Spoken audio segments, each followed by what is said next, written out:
Welcome, Rotarians and guests, to our Monday meeting. I certainly hope you got out yesterday and enjoyed the beautiful sunshine that we had. Spring actually happens tomorrow. You wouldn't know it by the weather, but we will take the sunny skies. Today, our speaker is John Gorski from NAMSA, but before we get to that, I'm going to invite Mike George to come up and have her read the reflection, and then Lou Rosenblum will lead us in the pledge. Let us pray. Dear God, let us uplift the following gifts you have given us and thank those who use them wisely.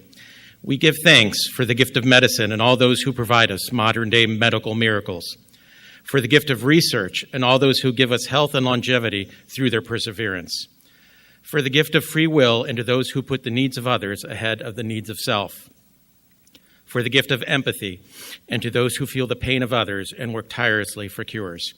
And lastly, we thank you, God, for the gift of another day and for those who will use it to change the world into a better place. Amen. Pledge allegiance to the flag of the United States of America and to the republic for which it stands, one nation, under God, indivisible, with liberty and justice for all. Thanks, Mike and Lou. Thanks to our sponsor this month, Nancy and Tom Cabot of Wells Bowen. We do not have any visiting Rotarians, but I will ask those that have guests to please bring them to the microphone and introduce them, and hopefully you've used the guest table on the side for our sign-in.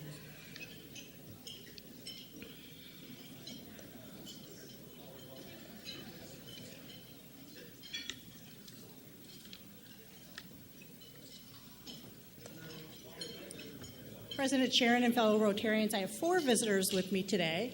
First is Haley Gronmeyer and Jeff Hassan from the Renaissance, Councilperson Sandy Spang, and also Carla Nowak, who's the newly named president of Destination Toledo and the Convention and Visitors Bureau. Welcome to everybody. Thank you.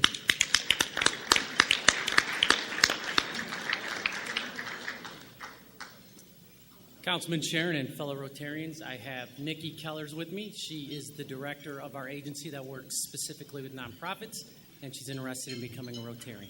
Welcome, Nikki.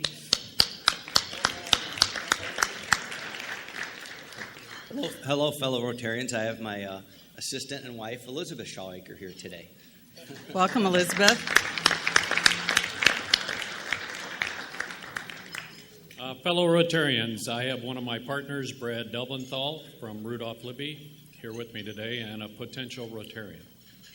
Welcome, Brad. This would be a great time to check in on your social media and let everybody know that you are at the Rotary Club of Toledo meeting today. And once you've done that, I ask you to please quiet your cell phones and give yourself the gift of Rotary for an hour. We had a really great program last week, and there were some of the reviews, people saying, how can I get the information? So I want to remind you that you can pick up this information by going to Vimeo.com or going to YouTube. And certainly we encourage you to share it with colleagues. But remember, each of our meetings is recorded and is available on these 2 medias. So please take advantage of it. And we certainly want to thank our TRAV team for doing that for us. Okay, so you hear me talk a lot about our upcoming event, our It's a Signature event. This year, our It's a Signature event will appropriately be entitled, It's a Cabaret. The committee wants to take you back 100 years. So, picture this.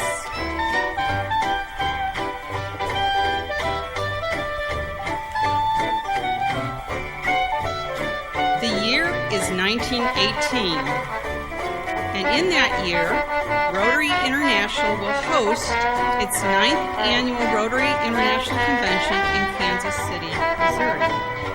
Our own Rotary Club will start the Crippled Children's Society for the purpose of raising money for multiple community transforming projects that will go on to include the Glendale Fieldbox School and the Ability Center.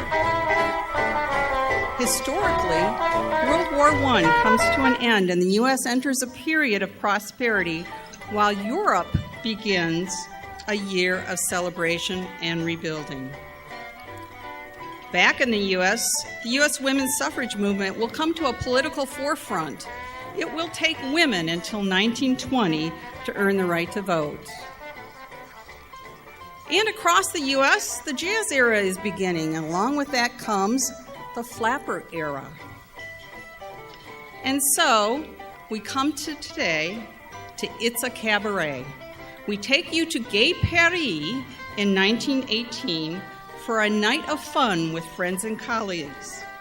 You'll grab your friends, head out of town to experience a night of frivolity at the local cabaret. What will you experience? Well, you'll see both a professional show and a very secret show, secret to even the president of your club, that will be performed by fellow Rotarians. You will have an opportunity to participate in our silent auction and test your luck at the Monte Carlo tables. You'll also find a quaint little bar featuring premium spirits from local distillers. Remember, Prohibition has not yet started in the U.S., prosperity reigns, and in Gay Paris, the celebration continues. And we get to do all of this, have all this fun while raising money for projects that we, as Rotarians, will support to make a permanent change in our community. You definitely want to be there on April 13th. This is the event that needs you to be successful. And also to be successful, we need to honor our sponsors. Our sponsors, our presenting sponsor this year is the Makalinsky Foundation. We just found out that Mark and Rose will make an appearance for us that evening. Our major sponsors, Yark Automotive, 2Scale, Thread, The Blade, Buckeye Broadband, Marquis, Telesystem, and Lamar. And we have supporting sponsors, Impact Employment, The Andersons, Cumulus Media, BNA Risk Services, Prime2 Consulting, and Bart's Viviano. But all this happens with a lot of hard work. So what I'd like to do right now is to thank the committee that's been working so hard on this. So would anybody who is on the It's a Ball committee please stand up and be recognized for your efforts?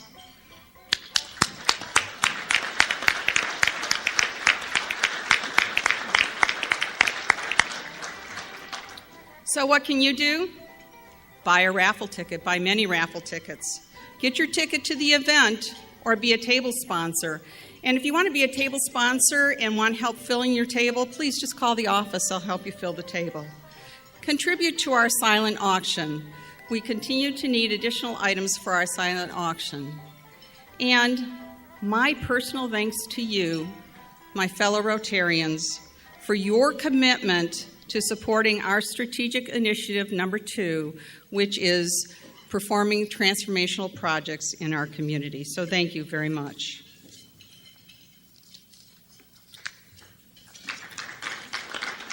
An extra thank you for that. It is really important for us. At this time, we continue honoring our new members as they come in. And so Hannah Murad will come in and introduce Kevin Carr as one of our newest members. And Hannah says she apologizes she's not feeling well today, but she can do it.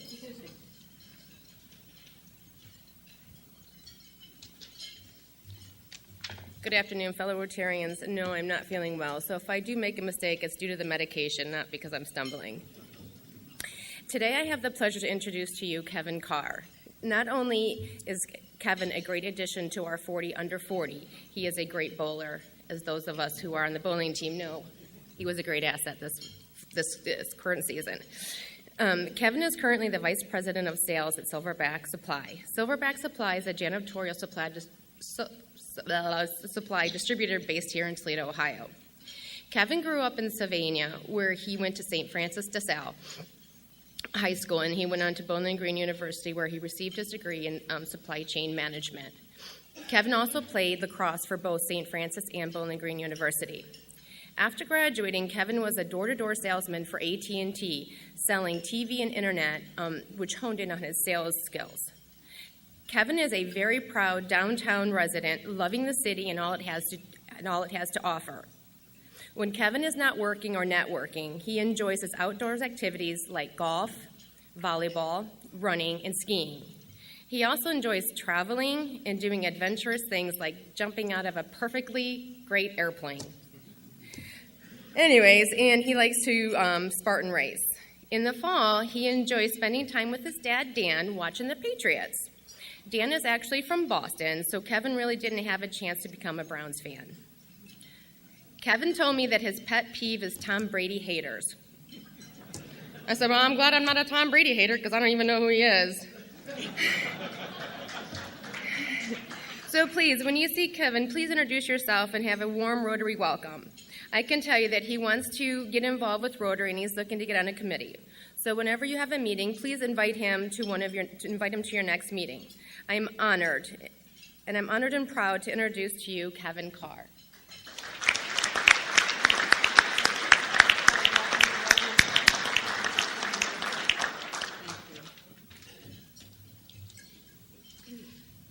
Thank you, Hannah, for sharing the gift of Rotary.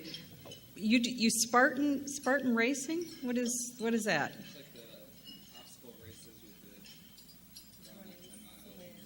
the Running obstacle courses. Climb over walls. The younger generation. Speaking of the younger generation, I'm going to invite Rachel Hobson to the mic, and she's going to introduce to us our young men of excellence who are joining us today from White High School. Thank you, President Sharon. Good afternoon, Rotarians. If we could have our young men of excellence from Waite High School, their teacher, Mr. Josh Vance, and our volunteers who met with these students, stand up, please.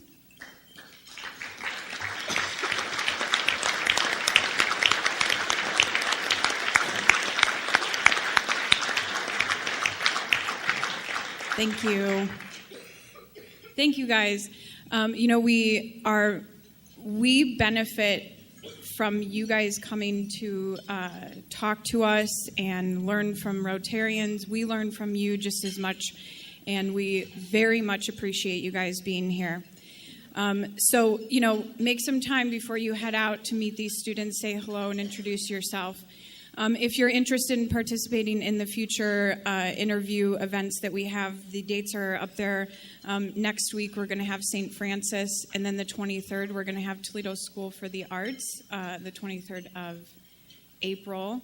So if you're interested in signing up, please refer to the Spoke, and there's an online sign-up. You're welcome to email me and let me know if you have any questions. Thank you so much. Thank you, Rachel. Having had the opportunity to meet with one of these students today, I have to tell you folks, the future is in great hands. These are just wonderful, wonderful kids. So please stop by and introduce yourself at the tables, and then don't forget to stop by at our guest tables and introduce yourself. Aubrey Hornsby has an announcement for us.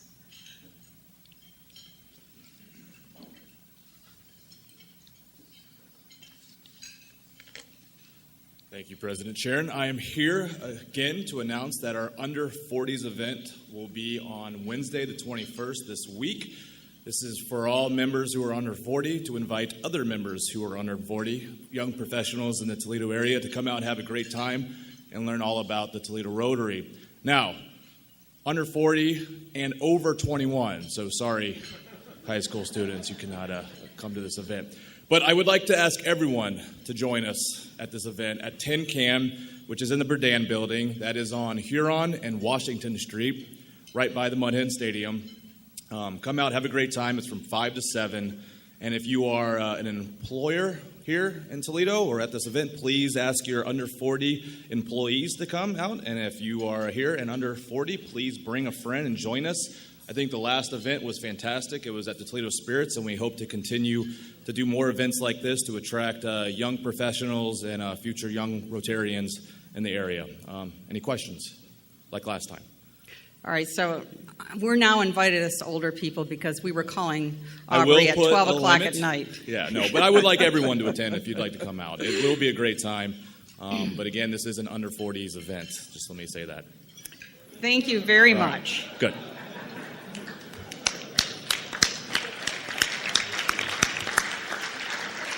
Our membership committee is really doing a great job with hosting all these events for us, and I do encourage you to go out and meet with these potential Rotarians, because it's really great that they get an opportunity to talk to actual Rotarians and learn about the passion that we all have for Rotary. So you may say that PBS has its own science guy, Bill Nye the Science Guy, but I have to tell you the Rotary Club of Toledo has its own science guy, and that's Doug Neckers. And he is here today to introduce John Gorski from North America Science Associates.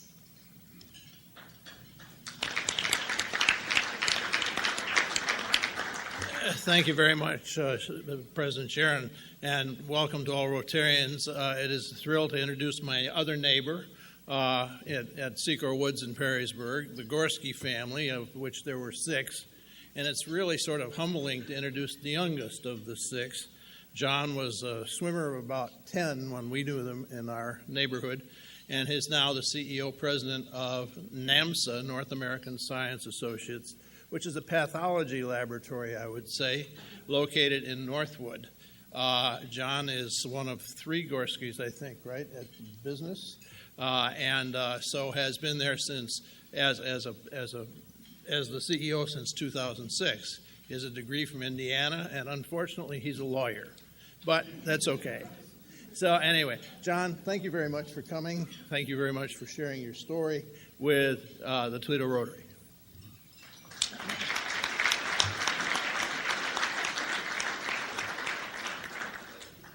You know, even to this day, it's still very hard for me to call him Doug. He was always Dr. Neckers when I was a kid, and he still is. So, thank you, Dr. Neckers. Today we're going to talk about medical devices. And so I'm going to talk a little bit about what medical devices are and the industry as a whole, NAMSA's role in that industry, our story, if you will, a little bit about the healthcare environment that we find ourselves in today, and some future trends. So if I could get the slide deck going. Those are the 5 things that we'll chat about for the next 20 or 30 minutes, and I'm happy to take questions at the end. So let's talk about the kinds of medical devices that we're engaging in today, right? This is obviously a picture of a pacemaker. If you didn't know it, a pacemaker, you might not be able to see this from where you're sitting, but I've got a small glass heart in my hand. It's a couple inches around, maybe a little bit of 1/2 inch to 3/4 of an inch deep. It doesn't have the leads or the ports that go into it, but this is the size of a pacemaker today. It helps us keep our heart beating regularly.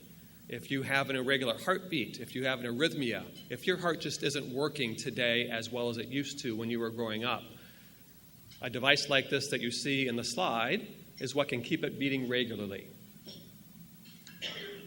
Coronary stent is another example of a medical device. If you've got what we call an occlusion in one of your arteries, if it's blocked, if it's not letting the blood flow through easily, you can have shortness of breath. You can have reduced energy.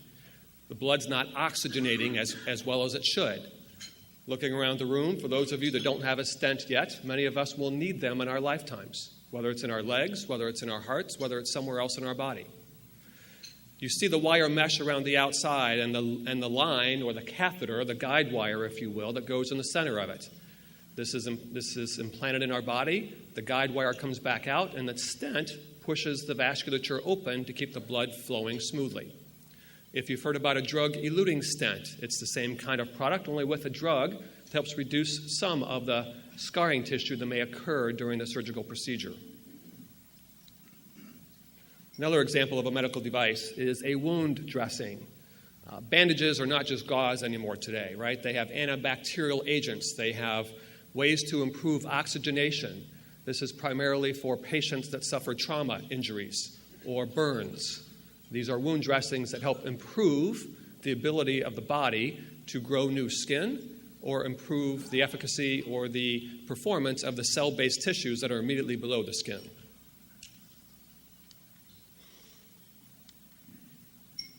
Another example that we're talking about here, again, looking around the audience, for those that don't have an orthopedic implant yet, in my lifetime, my knees are already feeling a little creaky, and I can feel it like in the next 10 or 15 years, I will need 1, if not 2 new knees. These are things that obviously go in the body that are there for 10 or 20 years. And so improving our lifestyle, improving our ability to still be active and perform sports, engage in activities. So orthopedic implants, whether it's a hip, whether it's a knee, whether it's an elbow or a shoulder. These are common medical devices that we're dealing with today. And this last one, at least for example purposes, is a heart valve. They can be mechanical or tissue. The tissue can come from a variety of different sources. It can be synthetic, or it can actually come from a pig or a cow. And I'm going to show you a short little video that actually shows the implantation of a new heart valve today. Years and years and years ago, for somebody suffering from what we call aortic stenosis, which is basically leaky valve syndrome, that's where the blood flows back into the heart, again, can cause shortness of breath, reduced energy. Oftentimes there's oxygen tanks that you might see someone that needs those to engage in the oxygenation process of the blood to stay alive. These valves go in and replace the existing heart valve, and that procedure used to be done through open heart surgery. There's about 300,000 patients per year just in the U.S. that require a new valve. Former procedure was to open up the chest, implant the new valve, close it up. That patient is going to be in the hospital possibly for several weeks, including ICU for the few days following surgery. Probably several months of physical therapy before they're maybe active or independent on their own. And what I'm about to show you is a procedure that just was approved by the FDA here in the U.S. a little less than 5 years ago. We can actually do these procedures now. Our physicians can do these procedures minimally invasively by taking a guide wire up through the femoral artery and putting a new valve system in place. The video I'm about to show you is from a company called Medtronic.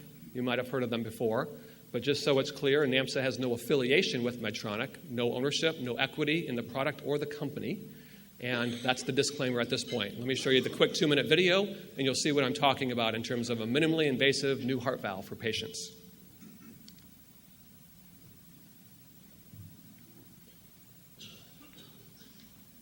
Recently approved by the FDA, the core valve system serves a broad range of U.S. patients with severe aortic stenosis. In the procedure, a physician makes a small incision and inserts the device, which is less than 1/4 of an inch wide, into the artery in the leg. It is then guided through the arteries to the site of the narrowed aortic valve in the heart. Its small delivery system makes it possible to treat patients with a vascular system that is small or difficult to navigate. Once in place, the core valve system's self-expanding frame enables physicians to deploy it in a controlled manner, allowing for accurate placement.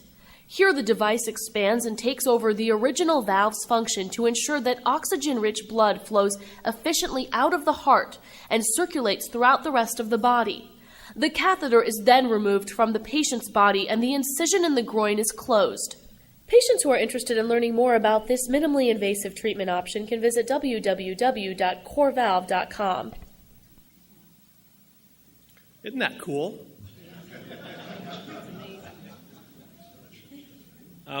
There's a reason I showed you that video. My dad passed away in 1998 from open heart valve surgery. This product wasn't available back then. I don't know that he'd be alive today even if it were, but the ability to go through what used to be an 8, 10, 12-hour procedure and be in the hospital for several weeks now takes 2 or 3 hours, and oftentimes that patient is discharged from the hospital within a few days if everything goes well. So this is the kind of technology that our clients are making. These are the kinds of products that we get to see every day at NAMSA, and these are the products that are improving healthcare. So now that we talked a little bit about medical devices, we're going to talk a little bit about the industry itself as a whole. We're going to talk about the business side just for a couple slides, then I'll talk about the NAMSA story. So medical devices as a global industry are a little over $400 billion today.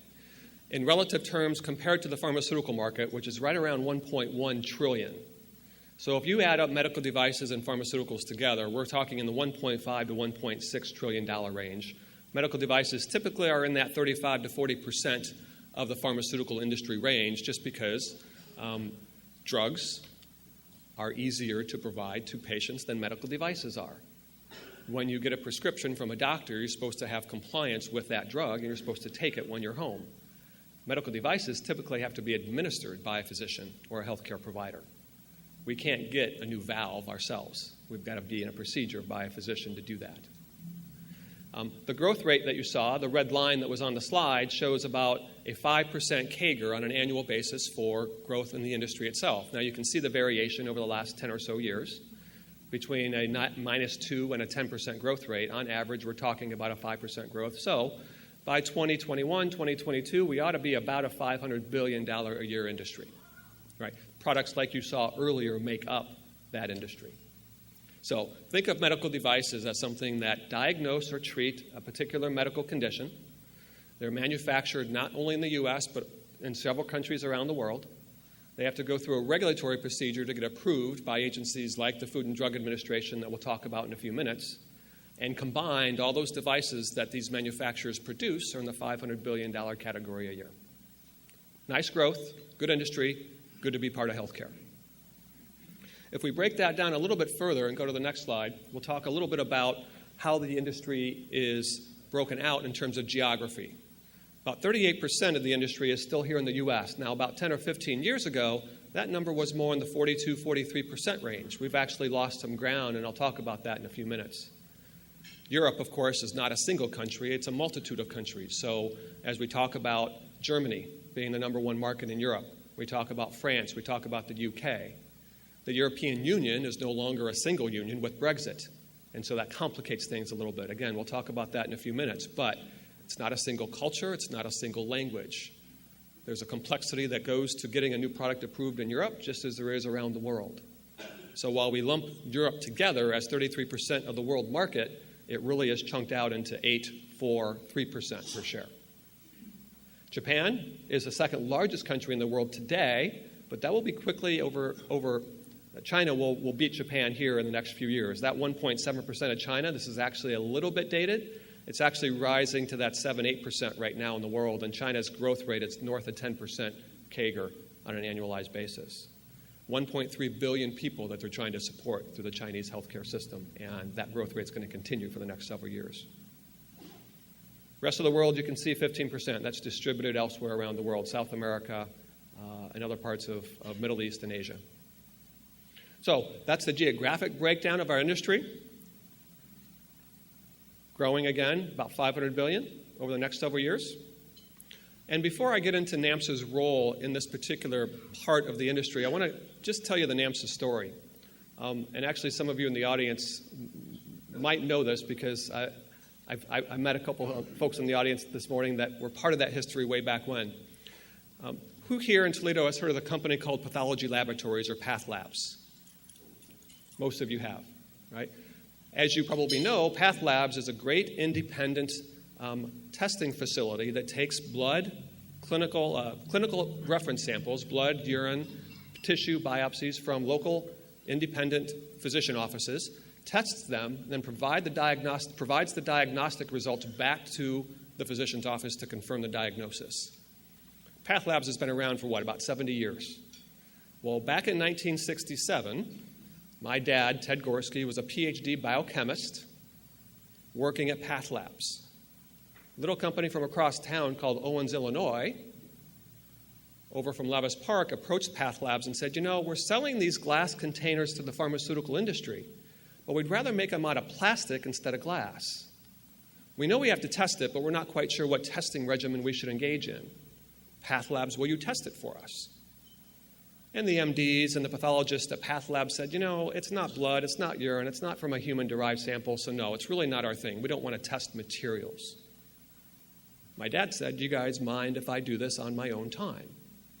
They said, no, go right ahead. So during the day, he would go in and perform the clinical reference samples at Path Labs, come home for dinner, and go back to Levis Park, long before there were shops and restaurants over there. And he would test plastics for what we call leachables and extractables, those things that can come out of that pharmaceutical container and get into the drug substance. Because we as patients don't want those impurities in our bodies. We only want the pure drug, not anything coming from the plastic or the plasticizers or the caps or the elastomeric closures. So Ted Gorski started testing pharmaceutical containers for leachables and extractables back in 1967 over at Levis Park. A couple years later, he opened up his own facility right down here in Northwood, that old army or the old depot that used to make munitions for World War II. And one of the original one of the Path Lab's principals at the time, Dr. Dan Hansen, was a co-investor in what was at the time known as Science Associates, company doing leachables and extractables testing on plastics for pharmaceutical containers. And this PhD biochemist, who was my father, was going on the road and selling to companies like Stryker and Medtronic and Cook Medical, because those were the medical device companies back in the 60s and 70s that were reputable firms. They cared about the patients. They wanted to engage in the proper testing regimen, but there was no standard. The United States Food and Drug Administration wasn't even regulating medical devices until 1976. And so by that time, when Congress passed the Safe Medical Devices Act, and FDA scope included medical devices, these companies were going to FDA saying, where do we get this stuff tested? What regimen should we engage in to prove biological safety? FDA said, you got to go talk to this guy in Toledo, Ohio. So that's when the proverbial hockey stick happened, way back in 1977. To this day, there are international standards, and I'll talk about this here in just a few minutes, that NAMSA contributed to the development of that still are in place today as we talk about the biological safety of medical devices, like the ones that I showed you earlier. Let's talk a little bit about that as we get into NAMSA's role in the industry today. So, FDA, Center for Devices and Radiological Health. All the devices I showed you earlier, plus all of the radiology, X-rays, MRIs, CT scans, all go through this agency within FDA. They must approve a new medical device before it can be used by a healthcare provider or a physician in the United States. Of course, there are other regulatory agencies around the world. There's a number of notified bodies over in Europe. Again, Europe is not a single system, but a notified body's approval can carry weight so that as long as you apply within each country and get approval from a notified body for your medical device, you can sell it in those countries that are part of the European Union. Of course, Canada, the PMDA, which is the Pharmaceutical and Medical Device Association in Japan. China has its own version of the FDA called the CFDA. Not very original, but they are learning very quickly. Even though they've only been regulating these products for the last 20 years, they are coming up the learning curve, and that's why they're growing so quickly. They are using the benefit of the knowledge we've gained over 50, 60, 70 years and applying that to the largest population in the world. So, in the context today of medical devices or pharmaceuticals, you must get approval from one of these agencies before you're entitled to sell these products to physicians or to patients in the U.S. or any other country in the world. Now, the good news is we have some international standards in our industry. ISO 10993 is the series. There's 20 parts to this series. Don't worry, I'm not going to take you all through 20 parts. Each part talks about a different aspect of biological safety for medical devices. How do we know these products are safe before they go into my mom or my sister or my child? There's a very deep regimen that we go through relative to testing regimen. We'll talk a little bit about that in a few minutes. So, if you were to read ISO 10993 in an evening that you were trying to get some sleep, and you would go through and you would see this matrix of tests that you must perform. I didn't bring it with me today, but I have the original matrix back from 1977 from NAMSA. So the international standard that now is part of the world and how we evaluate medical devices came from this little place right across the river. And that's pretty cool.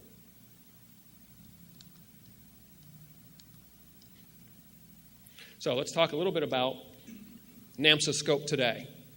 If you start in the middle circle, global laboratory services, that's how our business started.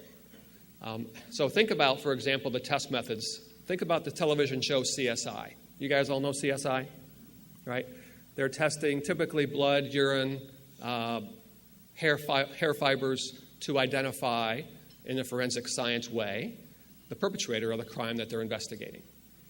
They use GCMS, gas chromatography. They use FTIR, infrared scan. They use UV-Vis. We have the same equipment at NAMSA.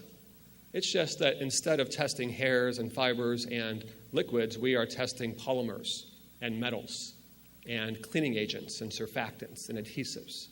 to make sure that when it's placed in the body for 2 minutes or for 20 years, that it's not going to harm you or me. We put these products in solution. We incubate them for a period of time, typically at 37 degrees C, which is our body temperature. We'll inject them into the gas chromatograph or the liquid chromatograph, look for peaks. Then we'll do a toxicological assessment on whether that peak is going to cause biological harm to the patient. And we do all of that work before we ever go into a human. You guys might not know this because this is one of the lost arts of the scientific community. It's not obvious, right? It's like that UL stamp on the back of your electrical equipment that you install on your home. You've got that stamp by UL. Well, what testing did they go through to evaluate that product? Probably quite a bit. We do the same thing. It's just on medical products. From that humble beginning of testing these devices for biological safety, we branched out upstream with our clients and are providing consulting services now. So all those international regulatory agencies I mentioned earlier, they each issue 5 to 10 guidance documents per year. They're updating their regulations every 2 or 3 or 4 years.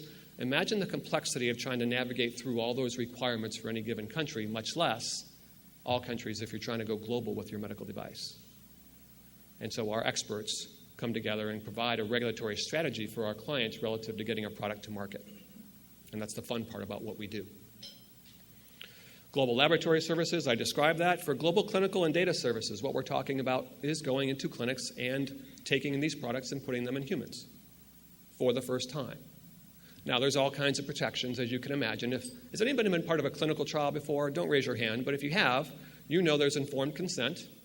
You know you work with physicians and healthcare providers. They call them investigators who are overseeing that site for that particular study. There's a lot of deep care that goes into the design of these studies before ever putting them in a single patient. And the patient is given a choice.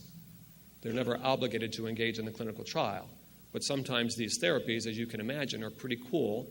And who wouldn't want to have a minimally invasive new heart valve than open heart surgery? You can sign me up for that one if I qualify.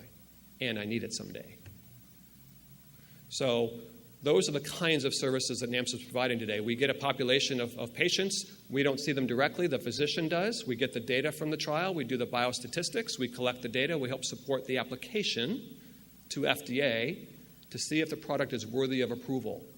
And if at any point along the way we see something that doesn't work in the laboratory, in the clinic, we can stop the trial. We can ask the client to redesign the product or use a different material. We can fail fast and go back in the design process before ever going into humans. So we'll talk a little bit now about how long does it take to get a new product approved and what's the investment required for these companies that have to do this. Walt, I'm having a little trouble with the slide. If you can pull that back up. I'm trying to advance it. From a 510K, there we go. From a 510K, so that's just the regulatory pathway to get a new medical device approved in the U.S. We're talking it takes about 3 to 5 years on average and about $20 or $30 million to get one of these new products approved. That transcatheter aortic heart valve that you saw the video on earlier actually falls into the lower category, what we call a PMA or pre-market approval, because that requires clinical data to support its application. Typically, that can be anywhere from 5 to 7 to 9 years and $70 to $90 million. Medtronic's gone on record about this transcatheter aortic valve and talked about it taking about 9 or 10 years and about $100 million to get that product approved. No small task. Now, relative to the pharmaceutical industry, it's still a faster ROI because new drugs these days take 10 to 12 years and cost over $1 billion to get approved. So if you're ever talking with your physician and you've got a choice between a medical device and a drug to take for whatever condition that you're experiencing, I'm always going to lean towards medical devices first. They're known materials. They don't have quite the same drug-to-drug interaction issues. If you can solve that problem with a medical device, it's a much easier pathway to go. We've done so much research in all the different polymers and metals and adhesives and surfactants and cleaning agents these days that we know which ones are well characterized, which ones are compatible with the human body, and which ones aren't. That's the good news. So that's NAMSA's role today. We've got about 3 facilities. We have 3 facilities in Europe. We have 3 facilities in Asia Pacific, and we've got 4 here in the U.S. About 1,000 people just focused on getting these new products to market for our clients, so that as patients, we can get access to these new therapies sooner. All right, let me switch gears a little bit and talk about the current healthcare environment that we find ourselves in, and of course, policy changes, right? Anybody that lives in the U.S., or even if you live outside the U.S., you still watch this closely. The Affordable Care Act did a great many things for getting access by patients who didn't have it before, but it really didn't address the cost issue in healthcare. We are seeing some of that change over time by how they're making decisions at what we call the administrative agency within the federal government called CMS, or Center for Medicare and Medicaid Services. If you're in the healthcare delivery environment, if you're a physician or a nurse practitioner or a private practice, you see your reimbursement rates for Medicare or Medicaid patients going down over a period of 3 years by 30%. It's not uncommon for hospitals to get notification by CMS that for diabetics, for particular patients with this particular condition, 10% less next year, 10% less the year after that, 10% less the year after that. So prepare. It's not negotiable. So you hear many healthcare providers, many hospital systems that say, they lose money on Medicaid patients because it costs more to deliver those services than what the federal government reimburses, and that's true. So that is putting pressure on cost. That's why you see what we see relative to pricing pressures in our industry. And that trickle-down effect happens to pharmaceutical companies, happens to medical device companies, happens to companies like NAMSA. And that's a typical trend that we see. Now, if you didn't realize this, the ACA also passed a medical device tax that was 2.3% of sales assessment on any medical device sold in the U.S. This was back, there was a delay in implementation, so the ACA was approved in 2010. This went into effect in 2015. That tax has been suspended, and it was just resuspended again, so it's not being imposed today. But think about the Medtronics of the world that spend $1 billion a year on R&D, or that sell several billion of medical devices to the U.S. When they're taxed at 2.3% of sales, all of a sudden they got $300 million that's going to the federal government. And where did they take it from? They took it from R&D. They took it from the U.S. and they put it into other countries around the world and set up R&D centers in Shanghai and Frankfurt, Germany, and Sao Paulo, Brazil. Not that they wouldn't sell to the U.S. anymore, but that's where R&D is happening. And that's where the access to clinical trials is happening. And so we've created this sucking sound, if you will, in the U.S. for medical device development the last 5 to 8 years. That's starting to change a little bit, but that's why you see that U.S. competitiveness going down from 42% down to 38% over that same period. Starting to get better now. We're starting to see reinvestment come back in. We're starting to see R&D centers build up again. That medical tax is suspended, so that money's going back into R&D by our clients. And that's a good thing. Didn't affect NAMSA so much. Clearly affected our clients who are the manufacturers.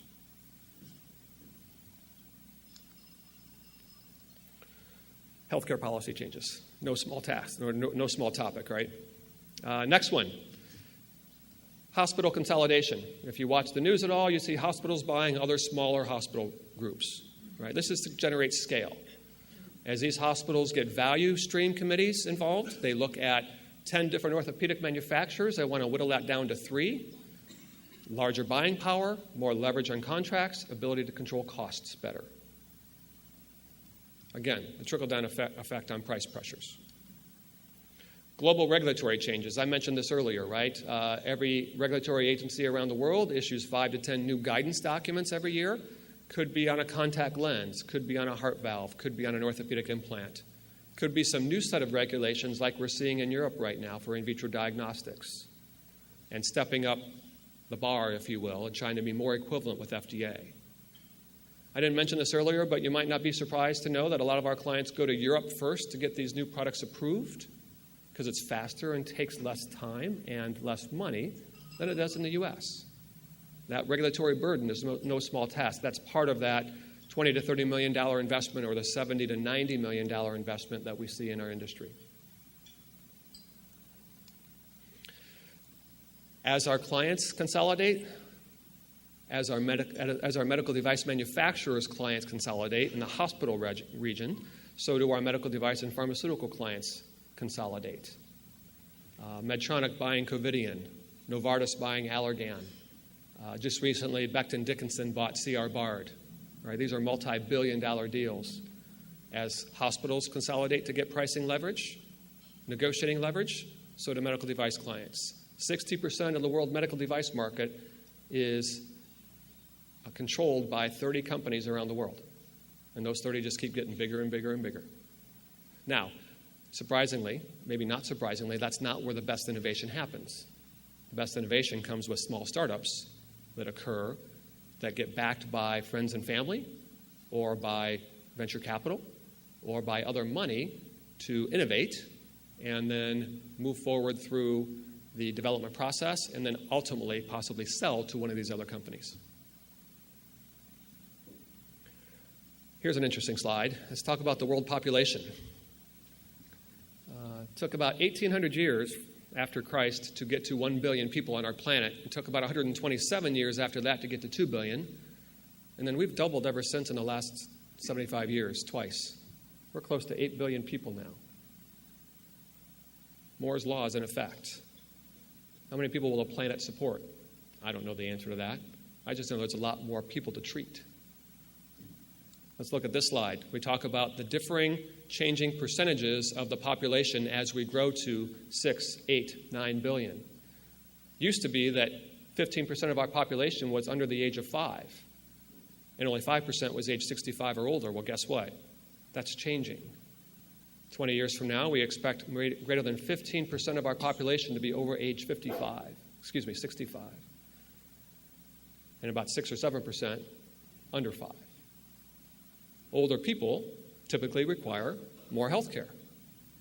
So that's going to place great social pressure on our systems, whether it's public or private insurance companies, to support an aging population.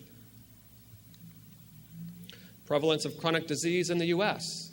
By chronic disease, I mean something that you suffer from by more than 3 months. Alzheimer's, cancer, Parkinson's, diabetes.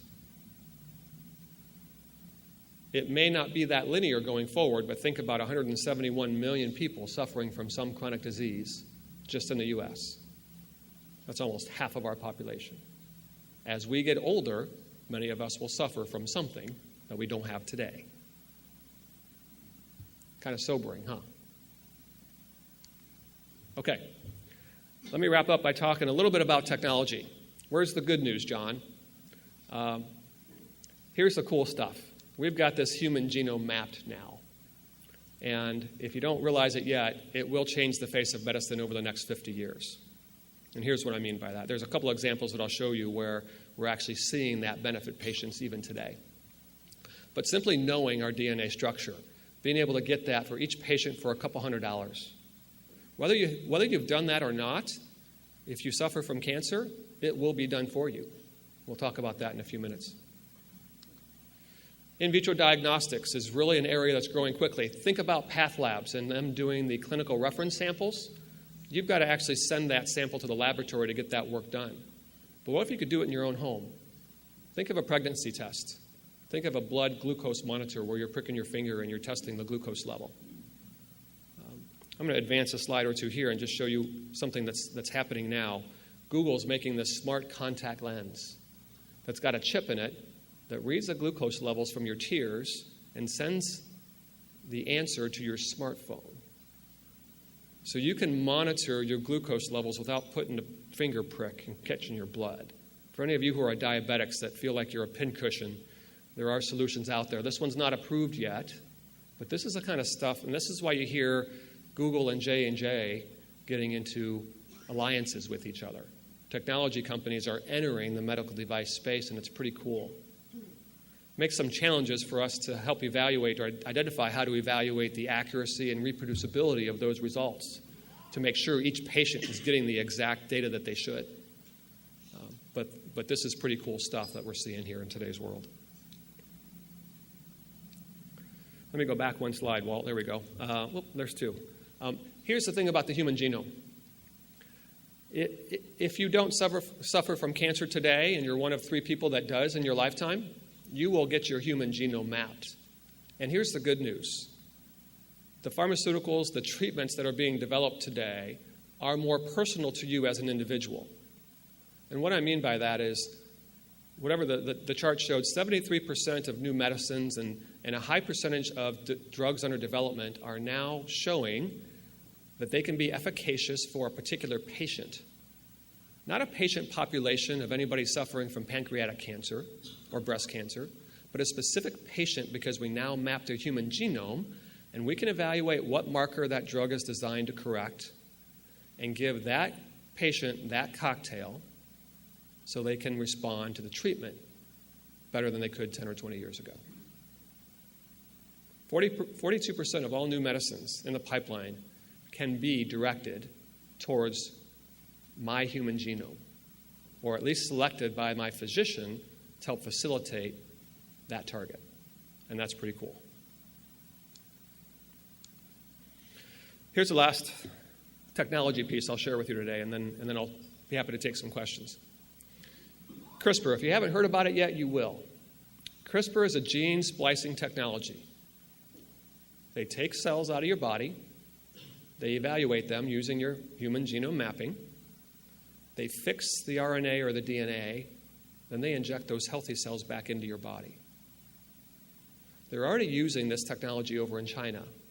Cancer patients who have been suffering or have been given 6 months to live are now living 9, 12, 15 months.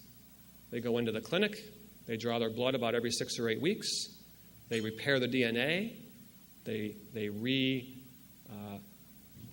put it back into your body, and these cancer patients that haven't been treatable by pharmaceuticals up to this point are now living longer. It's not available in the U.S. yet.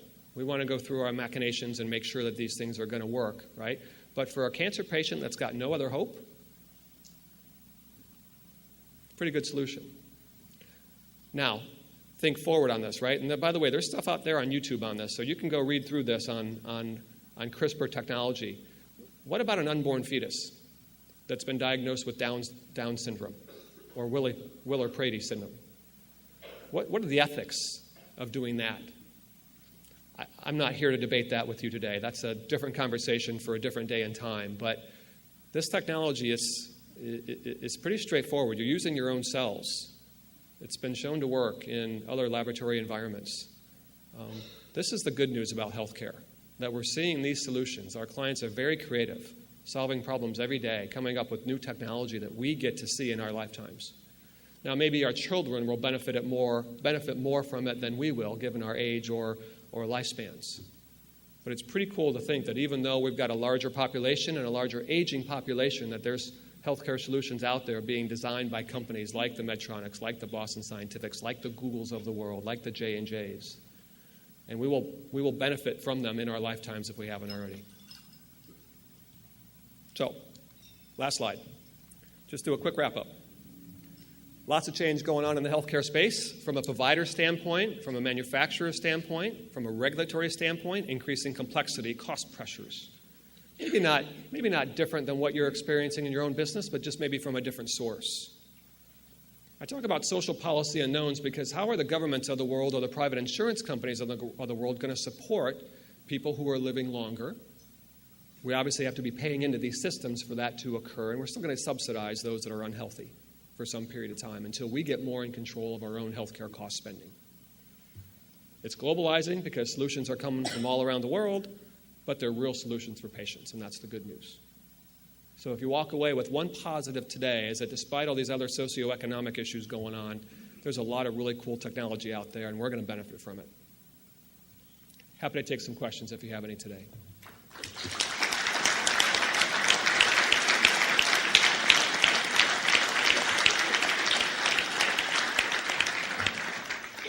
Hi, John. Pete. Good seeing you.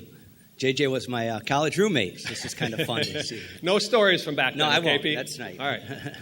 But my question is about the social policy. And, of course, as a country, ideologically, we believe heavily in independence and competition. That's part of what makes America America.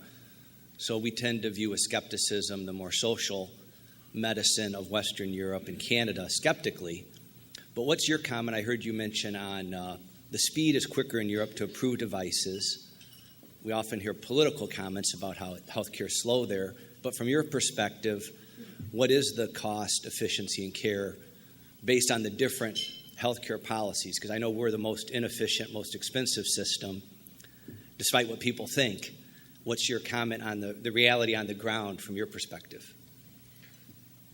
A lot of elements to that page, but let me see if I can chunk it out. So let's separate out the cost of care delivery from the cost of development and approval to get these new therapies to patients, right? I'm going to take the latter topic because the former topic is far too long an answer for everybody today, much less that I'm not an expert. But at least on medical device approvals, what we find, and the FDA reviewers that are reviewing these products are in a tough spot. They've got manufacturers who want to get their device approved to get to patients and make some money. They've got Congress that are overseeing them and issuing the laws that they're governed by. They've got patient advocacy groups. A medical device can do 99% great things for the entire population of the world, and the 1% or the 2 patients or the 3 people that don't have good success, they want to advocate for those 2 or 3 people. Now, I'm not saying that those 2 or 3 people don't deserve advocacy and support, but the practice of medicine is still a practice of medicine. Very rarely do we see devices fail on a grand scale. We've seen them in the past, but that's the exception, not the rule. The general rule is that less than 1% of all devices fail. Okay? But when you put yourself in the view of an FDA person who gets criticized if they say yes and it's something causes harm to a patient later downstream, and they get criticized if they say no, they're in an unwinnable situation. And so when you're dealing with that, you ask for more data. Prove to me this product is safe. Show me that result from that test. Maybe the clinical trial ought to be bigger or longer, include more patients, include more centers, be a bigger data set, so I can be sure before I approve those products. Now, in other parts of the world, those reviewers still have that pressure. But in Japan, for example, the Japanese federal government is responsible for a patient's care if they're injured through approving a product. We don't have that in the U.S. That goes back to the manufacturer. So in the U.S., we typically find that those longer timelines for approval take anywhere from 6 months to 18 months more for the 510Ks and 1 to 3 years more for the PMAs because we're asking more questions and collecting more data. I don't necessarily agree with all of that because it's not always consistent in how it's applied, but that's why we suggest our clients go to Europe first. Get approval, get a CE mark, get a revenue stream going. Use some of those clinical data to support your application to the FDA. FDA is trying to get better. They're trying to accelerate those review times. They're trying to meet their metrics. There's a users group called AdvaMed that is working with them to set those metrics and act on behalf of industry. There's user fees that go into that evaluation, that scenario. So the FDA is trying to get better and be competitive on the world market. So that's the good news. It's just taken a little while to get there. So I hope I answered your question. Yeah. Yes, sir. John, thank you. Further evidence of great things that are happening in Toledo despite what we hear a lot of times. My question is, since we have the young men of excellence here today and they're thinking about college and things like that, what are some of the disciplines that a company like yours might look for in new employees that you're hiring down the road a little bit? Great question. Thank you. So I will tell you, we already have relationships and affiliations with the local universities and technical colleges, whether it be Stotzenberger or Owens or UT or BG and Lourdes and a number of other universities locally. Typically, when we're hiring in folks from that environment, it's a chemistry background. It's a biology background. It could be an engineering background, biomedical engineering. UT does provide a pharmaceutical sciences group. That's very nice. That science really helps understand the impact of these products on the patient. It might not be a pharmaceutical per se, but sometimes devices are metabolizing or causing local or systemic irritation or toxicity, so the same concepts apply, whether it's a drug or it's a medical device. The other thing that we're starting to see, too, in some of the other universities around the country is regulatory curriculum. understanding the Code of Federal Regulations and what the FDA is requiring for these new kinds of products. What biological safety evaluations are we doing? What's the role of toxicology on the impact of these products on the body? And from a regulatory standpoint, what steps do I need to go through to assure that a product is safe before I approve it as a regulator, or I can assure that it's following the right protocols? So anything in the STEM area that's biomedical related, anything that's regulatory in nature, and even clinical backgrounds. Nurses. We employ a number of nurses. A lot of our clinical personnel are former nurses that maybe got tired of doing what they did in the hospitals. And now they oversee some of our clinical trials, and they know what data to collect. They understand how it works in the hospital system, so they can help facilitate some of these private investigators and their sites in terms of efficiencies. So you start thinking about that kind of background, those are the folks that we love to hire. Thank you for asking. Yes, sir. John Brian Epstein with NextSec Ohio, and thank you for your support with our efforts. And that goes to the question of startups and local. If you have any input as Promedic Innovations has started up, and Mercy and UT and BG as part of our group, but if you can talk to, are you seeing any growth locally or some pathways up to local innovation and what you're seeing here? Yeah, great question, Brian. Thank you. So when we talk about developing a medical device ecosystem, we talk about a number of things. We talk about having a network of medical device professionals. We talk about the ability to innovate. We talk about some investment dollars that need to be available to take these entrepreneurial ideas and do some R&D, to do some machining, to do some prototyping. We talk about the testing services that take money to evaluate. We talk about going in the clinic and seeing if we can work on a cadaver for fit, form, and function. And so in the Toledo area, it's actually really nice to see. The last few years, we've started to see a little bit of state money come in. We're starting to see organizations like Brian mentioned invest in technology, look at entrepreneurs that have an idea that want to pursue, that might have some patent rights or the opportunity to develop a product that impacts patient care in a favorable way, and fund that to see if we can get it to work in the laboratory environment. And if it's got some legs, then there's some additional rounds of funding available to go out and seek the regulatory data that we need to support approval and to even commercialize the product. We've got a couple of success stories now that we're seeing by companies who have done this and generating revenue and then taking that revenue and those profits and reinvesting it back into next generation products or new therapies. And that's how an ecosystem starts. If we look around the best ecosystems in the world, in the U.S., we have it in Boston. We have it in Minneapolis. We have it in the Bay Area where there's a lot of venture capital money. Those are the areas that are famous for our companies doing well, developing a really cool product, seeing great patient care because of it, making some money, reinvesting it back in the community, and then a bunch of spin-off companies come from those organizations. Cleveland Clinic Innovations is an area that's trying to do that as well. Sometimes these public institutions get in their own way. They have such a tight IP policy around wanting to protect that intellectual property. They don't want to license it out, or if they do, it's on very strict terms. And that actually gets in the way of innovation. So if these public institutions can loosen up their IP policy, if we can get some grant money to get some of these products going, if we can find some entrepreneurs that have great ideas that we can foster that development, I think we're all in this to make this a better place and to see some of these products come to market, to develop that ecosystem, and then reinvest that money back in. That's what I'd like to see here.